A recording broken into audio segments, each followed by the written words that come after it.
Assalamualaikum warahmatullahi wabarakatuh. Alhamdulillahirabbil alamin wa bihi nasta'in wa ala umuri dunya waddin. Puji syukur kita panjatkan kehadirat Allah Subhanahu wa taala yang mana pada hari ini kita masih diberikan nikmat yang sangat banyak, yaitu sehingga kita dapat menikmati hari ini dengan bahagia, senang, dengan sehat walafiat, tanpa ada kekurangan sedikit pun. Adapun yang sedang sakit, semoga diangkat Allah penyakitnya. Dan adapun yang sehat, semoga selalu bersyukur sehingga kita dapat merasakan nikmat sehat dari Allah Subhanahu wa taala. Baik, di sini Bapak akan melanjutkan pembelajaran kita pada minggu lalu, yaitu pada minggu lalu kita mempelajari tentang surah Al-Fatihah. Pada kali ini kita akan mempelajari surah Al-Ikhlas. Perhatikan anak-anak Bapak. Boleh dilihat bukunya di halaman 17. Melafalkan surah Al-Ikhlas. Penjelasan singkat tentang surah Al-Ikhlas ada pada tampilan berikut ini. Surah Al-Ikhlas artinya memurnikan diri dalam mengesahkan Allah. Apa itu mengesahkan Allah? Apa itu, nak? Ada yang tahu esa? Esa artinya satu, nak. Tidak ada Tuhan selain Allah. La ilaha illallah. Kenapa kita harus meyakini bahwa Allah itu satu? Tidak ada sekutu baginya, ataupun tidak ada Tuhan melainkan Allah. Supaya kita hanya menyembah kepada Allah, bukan menyembah kepada yang lain. Contoh pada zaman jahiliyah, mereka menyembah berhala. Berhala itu apa? Patung. Kemudian ada yang menyembah pohon, ada yang menyembah gunung. Dalam Islam tidak dibenarkan perbuatan seperti itu. Itu namanya berbuat syirik. Apa itu syirik? Menyekutukan Allah. Di sini kita diperintahkan untuk mengesahkan Allah, meyakini bahwasannya Allah itu satu, esa. Kemudian surah Al-Ikhlas jumlah ayatnya ada 4. Baik, di sini Bapak akan melafalkan surah Al-Ikhlas. Mari kita sama-sama melafalkannya. A'udzu billahi minas syaitonir rajim. Baik, ikuti anak-anak. Bismillahirrahmanirrahim. Qul huwallahu ahad. Allahus samad. Lam yalid wa lam yulad. Wa lam yakul lahu kufuwan ahad. Baik, perhatikan buku di halaman 18. Di situ ada tulisan Arabnya, ada tulisan Latinnya, kemudian ada terjemahannya. Bisa dipahami tentang tulisan Arab dan tulisan Latinnya. Maksudnya tulisan Latin itu sesuai dengan kaidah pembacaan dalam bahasa Indonesia. Ya. Kita lanjut terjemahan surat Al-Ikhlas. Yang kita baca tadi artinya adalah, yang pertama adalah aku berlindung kepada Allah dari godaan setan yang terkutuk. Kenapa terkutuk? Nah, karena tidak diampuni lagi oleh Allah Subhanahu wa taala. Dan setan ini tempatnya di neraka. Dengan nama Allah yang Maha Pengasih, Maha Penyayang. Itu arti dari Bismillahirrahmanirrahim. Kemudian ayat pertama. Katakanlah Muhammad, dialah Allah yang Maha Esa. Kalau udah Maha berarti tidak ada lagi di atasnya. Maka Allah yang paling atas. Tidak ada sekutu baginya. Allah itu Esa. Kemudian Allah tempat meminta segala sesuatu. Maksudnya adalah ketika kita meminta sesuatu dalam doa, kita menunjukkannya kepada Allah Subhanahu wa taala. Tapi kita dengan penuh keyakinan dan keimanan. Kemudian yang ketiga, Allah tidak beranak dan tidak pula diperanakan.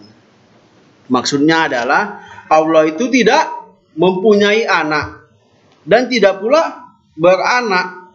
Maksudnya, kalau Tuhan ini tidak ada yang menciptakan dan tidak ada memiliki anak.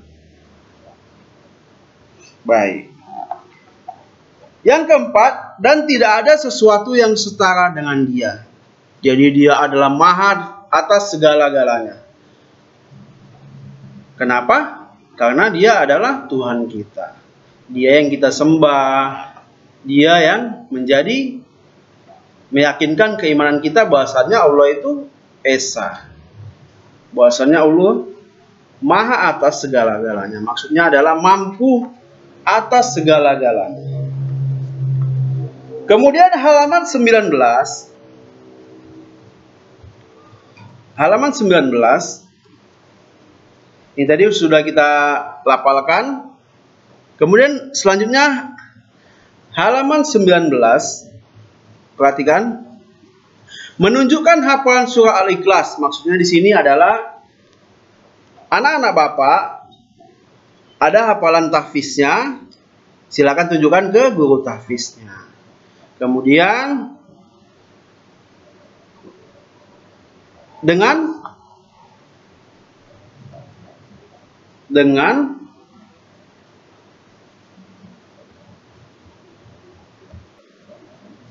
yaitu Bapak lanjutkan, yaitu dengan bimbingan orang tua. Siapa orang tua kita? Ayah dan ibu.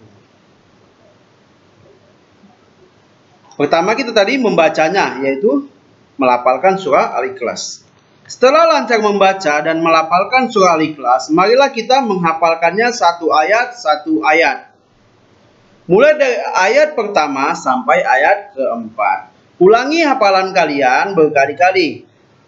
Karena kita belajar online dan masing-masing berada di rumah, maka di sini kita mengulanginya sendiri-sendiri.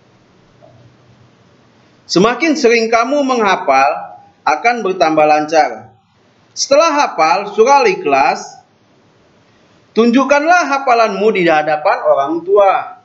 Supaya apa? Supaya orang tua tahu bahasanya kita sudah hafal. Dan ketika kita sudah hafal, maka ketika kita sholat duha, kemudian sholat wajib, kita bawa di dalamnya. Kita bacakan setelah membaca surah Al-Fatihah. Kemudian,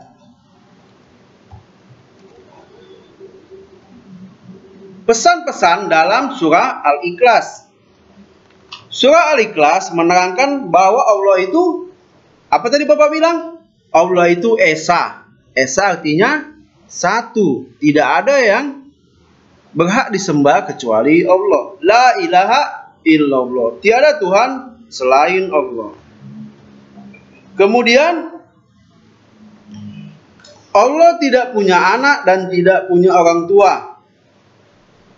Allah tempat bergantung, tempat kita berdoa dan berharap hanya Allah yang kita sembah.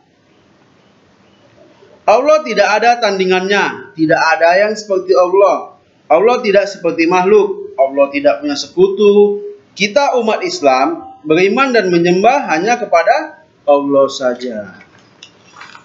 Kemudian di sini pada halaman 20 ada diterangkan tentang sikap percaya diri. Percaya diri itu apa, Nak? Percaya diri adalah percaya pada kemampuan diri kita sendiri. Percaya bahwa kamu bisa, bahwa kamu mampu, bahwa kamu apalagi, Nak? Berani tampil di depan teman-temannya ataupun di depan guru. Bahkan di atas panggung sekalipun untuk menampilkan kebolehan kamu atau kelebihan dari diri kamu. Percaya diri tidak sama dengan sombong atau angkuh. Maksudnya adalah percaya diri itu artinya bahwasanya kita yakin kita mampu, bukan kita sok-sokan ataupun mengaku bahwasanya kita paling mampu. Seperti itu. Percaya pada kemampuan diri sendiri tapi tidak merendahkan orang lain. Contohnya begini, Nak. Kalian mampu menghafalkannya, sedangkan teman kalian ada yang tidak mampu. Kalian tidak boleh sombong, saya bisa. si teman kita satu lagi tidak bisa, kita tidak boleh mengatakannya seperti itu. Itu namanya sombong. Kemudian anak muslim yang cerdas harus punya sikap percaya diri agar sukses mengejar cita-cita. Pasti kalian semua punya cita-cita. Silakan disimpan dalam hati dulu cita-citanya. Untuk menampilkannya kalian harus bekerja keras ataupun belajar keras dari sekarang. Maksudnya adalah belajar dengan sungguh-sungguh, rajin membaca, rajin menghafal, rajin menulis. Untuk anak-anak Bapak kelas 1. Kemudian agar punya sikap percaya diri, harus rajin belajar dan berlatih setelah belajar. Dan berlatih kamu akan percaya bahwa kamu bisa. Kita harus yakin bahwasannya kita bisa. Kemudian bagian J, mensyukuri karunia dan pemberian Allah. Contoh, saat kamu diberi makanan atau dibantu orang lain, contoh teman kamu, kamu harus bersyukur kepada Allah dan mengucapkan terima kasih kepada orang yang telah memberikan bantuan makanan tersebut. Kita harus yakini alangkah banyaknya nikmat Allah yang diberikan kepada kita. Seperti yang Bapak bilang di awal tadi adalah nikmat sehat. Kemudian nikmat anggota badan yang lengkap. Diberikan mata untuk melihat, tangan untuk memegang. Kemudian diberikan makanan dan minuman. Diberikan kesempatan untuk sekolah walaupun kita belajar secara online. Masih banyak di luar sana ada yang tidak belajar online karena tidak mempunyai fasilitas. Kemudian tidak ada sinyal yang mendukung. Kemudian tidak ada kesempatan dan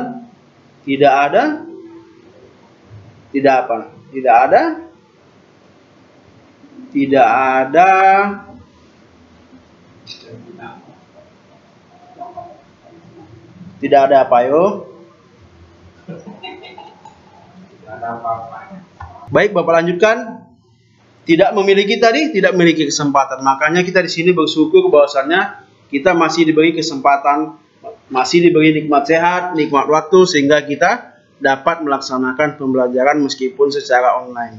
Semoga kita semua mendapatkan nikmat yang besar dari Allah Subhanahu wa taala dan semoga wabah ini cepat berlalu sehingga kita dapat belajar secara tatap muka dan bertemu di sekolah. Baik, cukup sekian dulu pembelajaran Bapak pada hari ini. Materi kita adalah dari halaman 17 sampai dengan halaman 21. Untuk halaman selanjutnya bisa kalian baca-baca di rumah untuk menambah pengetahuan ataupun wawasan.